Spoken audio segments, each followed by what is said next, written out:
Okay folks, I'm going to be trying out this new Makita Big Bore air compressor. It's the MAC700 model.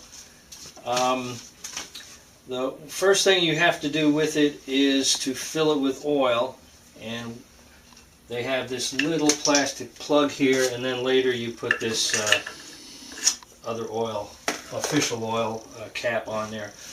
Before we get to that, one thing I wanted to tell you is they don't tell you exactly where to hook up this air filter, but I looked in the exploded parts view and found where the air filter was, and you can find it because it'll have another little plastic cap in the hole where this goes, and basically it's going to be at the top of that piston cylinder head there, and you just take that off and get this in there.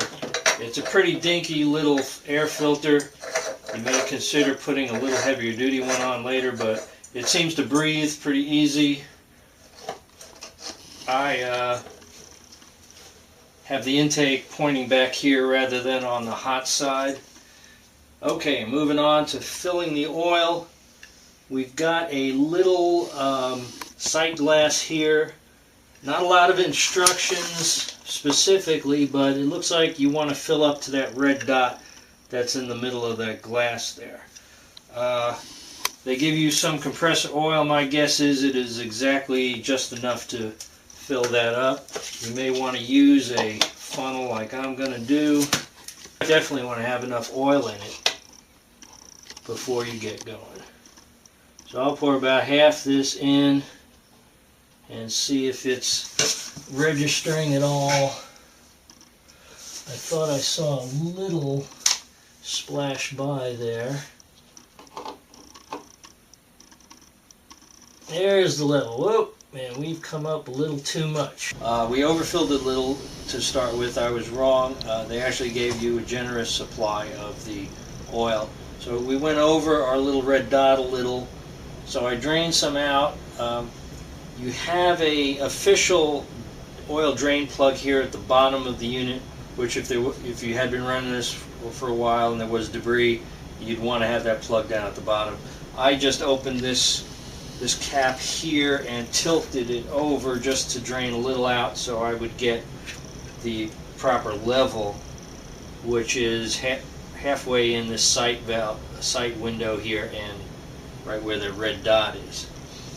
Okay, we're about, since we have the oil in there, we can start the initial break-in period. They say to run it for at least 20 minutes in a no-load state.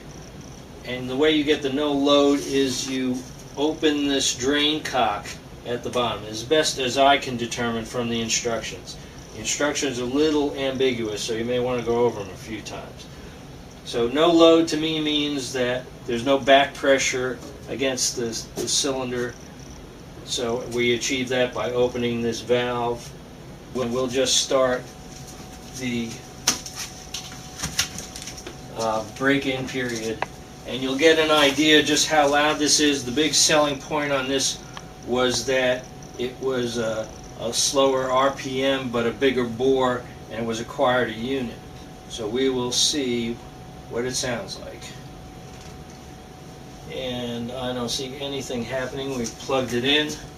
Perhaps we have to have our pressure switch on. So let's see if that's true. Okay, so we've just had a revelation here that the pressure switch is actually the on switch.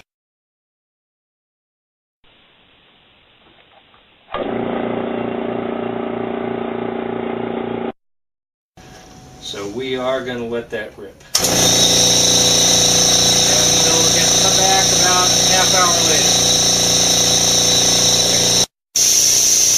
Okay, it's been about 25 minutes. It's been running fine. The cylinder head is a little warm, not hot at all. I'm going to close the valve now.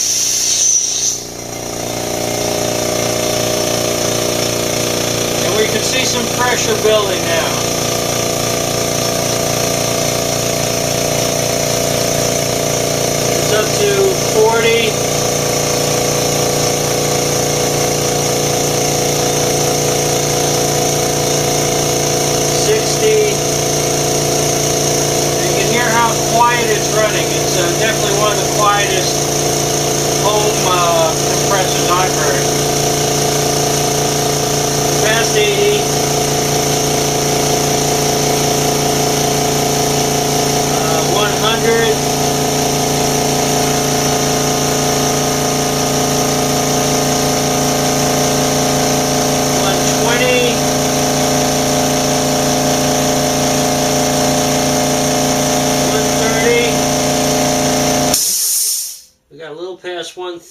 she's cut out like she's supposed to do.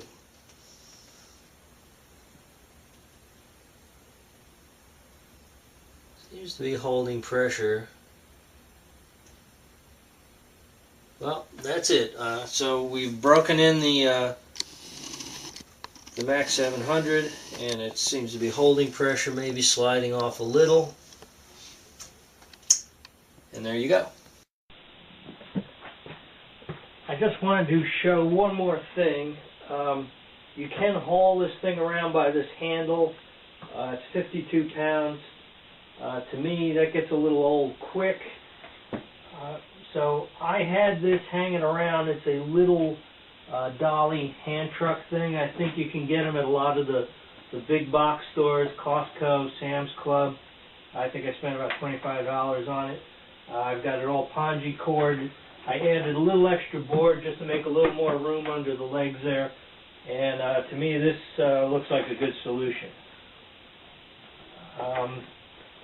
I mostly intended to get this for inflating car tires and also filling up this little, very portable tank and using that to blow off keyboards upstairs in the house or anywhere.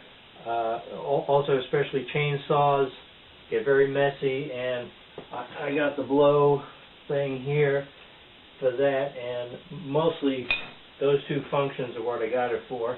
I got a very nice little, gas station style filler with the slider gauge on there. Okay.